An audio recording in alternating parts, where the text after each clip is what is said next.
یہ جو دنیا میں 80% لوگ انگوٹھے چومنے والے، انگوٹھا چومنا ملا کہاں سے اس امت میں؟ ایک دن بلال اذان دے رہے تھے، اور بلال کی اذان دینے کا انداز یہ تھا، جب اشہد ان محمد رسول اللہ پر آتے تھے حضور کا چہرہ دیکھتے تھے۔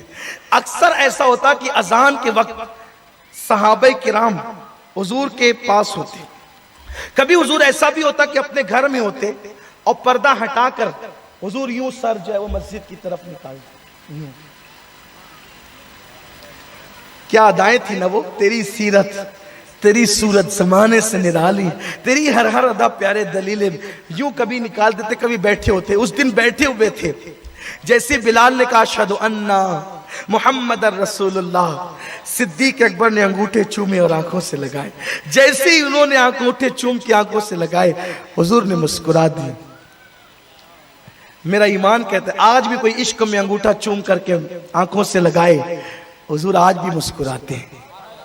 بس ہم عشق کے بندے ہیں، کیوں بات بڑھائی؟ یہ تو عاشقوں کے لیے کہہ رہا ہوں۔ حضور نے مسکرا دیا، اذان مکمل ہو گئی۔ اب سرکار نے کہا یارو آج میرے ابو بکر نے جو نیا کام کیا تم نے دیکھا؟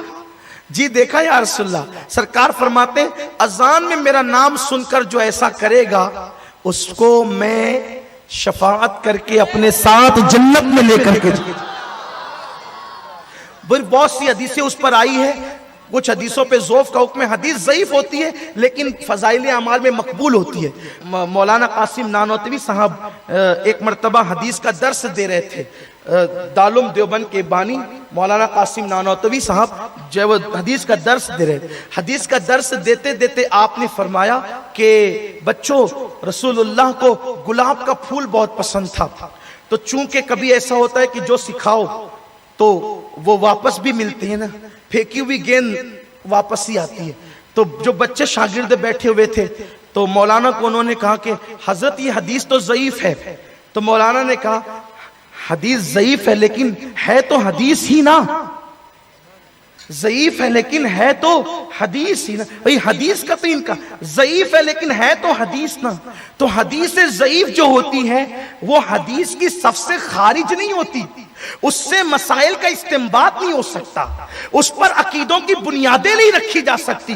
البتہ فضائل اعمال میں یعنی کہ عمل کے فضائل بیان کرتے ہوئے اس کو ضرور بیان کیا جا سکتا ہے۔ تو صدیق اکبر رضی اللہ تعالیٰ نے انگوٹھے چومے۔ سرکار نے ایک مقام پہ فرمایا جو میری محبت میں اذان میں میرا نام سن کر انگوٹھے چومے گا وہ اندھے ہونے سے محفوظ کر دیا جائے گا۔